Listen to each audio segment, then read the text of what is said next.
Vanessa in Elizabeth, New Jersey. Vanessa. Hi, good evening, Brad. Good evening. How How are are you? you? I'm good, thank you. I have a question. I have a current application that was approved. The I-130 was approved for F-1 status, and it's currently with the NBC, a priority date of 4/15/2015. Right. I'd like to know, how can I go about changing that from a F-1 to a F-1? Well, F4 is brother-sister. Correct. So I filed for my sister in 2015. Right, you can't change it. F1 is A parent. Is a parent. So in other words, Correct. F1 would be your mother or father filed for your brother and sister. They would have to start a new case. So you'd have to start all over again. Right. Okay, so I guess we have no choice but to wait whatever this timeline is going to be. Well, I would have mom and dad file anyway, and whichever one comes in first. Why not? Okay. And I would do it now before the laws change, because after the laws change, who knows who's going to be eligible to file for who. All right, great. So thank you very much. Means it's a $535. Throw in the application, have two going, have a race, whichever comes in first. All right? I like that one. All Thank you very much. Bye-bye. And bye-bye. Stacy in Washington. Good evening, Brad. Good evening. How are you? I'm good. How are you? Great. What's going I on? recently relocated, and I wanted to know, will they put my case to like the back of the line because I relocated? Sadly, yes.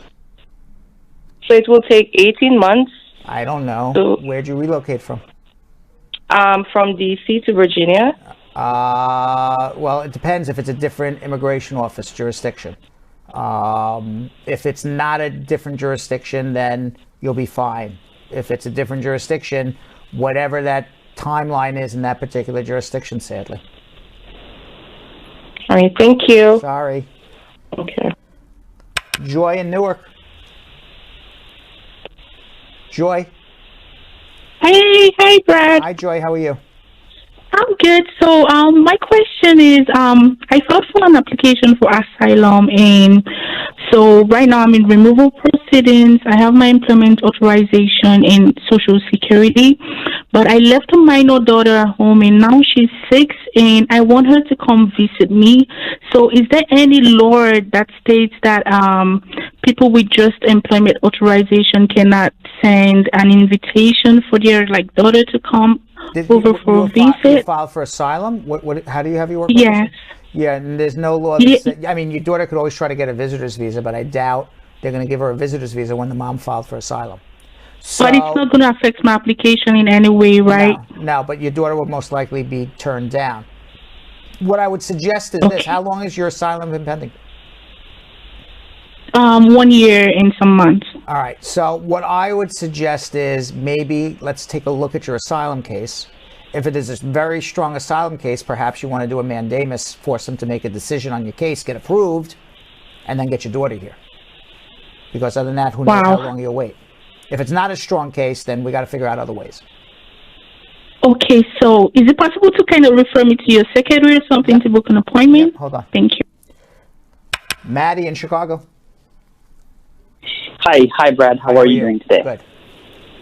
Thanks for your time. Appreciate it, sir. My pleasure. So I'm on a four-year mark of my green card, approaching naturalization soon. I got my green card through previous marriage, and I'm remarried after the divorce. And my wife, the new wife, I'm planning to get her. I'm aware that I cannot do it at this moment because I need to pass my 5th anniversary of my green card. That's what I learned from you from this show. Right. So what the question is, can I file at this moment like a visitor's visa? You wouldn't file anything. Your wife can try to get a visitor's visa by all means. She would have to show that she's coming to visit and she has a reason to return home. So, what if I say... It's not you saying anything. It's her saying. Okay, so if I'm the sponsor, for example? It doesn't, no. In other words, if they believe she's coming to come live with her husband, they're never going to give her a visitor's visa. The only way she's going to get a visitor's visa is if she is coming to visit and going to leave. So what reasons does she have to leave the United States? She has a really good reason to stay. She's in love with a man who's a resident, who just got his green card through some other marriage. What is her good reason, that magnet? You know, think of it like a magnet. What is that magnet that we can say there's a magnet back in whatever country she lives in? Like it's studying or something, that she's going to go back. Is she leaving children behind? Home, a really good job, you know, something like that. But, you know, just randomly going in and just saying, I want to get a visitor's visa to visit my lawful permanent resident husband who can't even file for me yet because he hasn't reached the 5 years. I'm sadly going to tell you they're going to turn her down. Thanks for watching. For more Bradshaw Live, like and subscribe to our YouTube channel.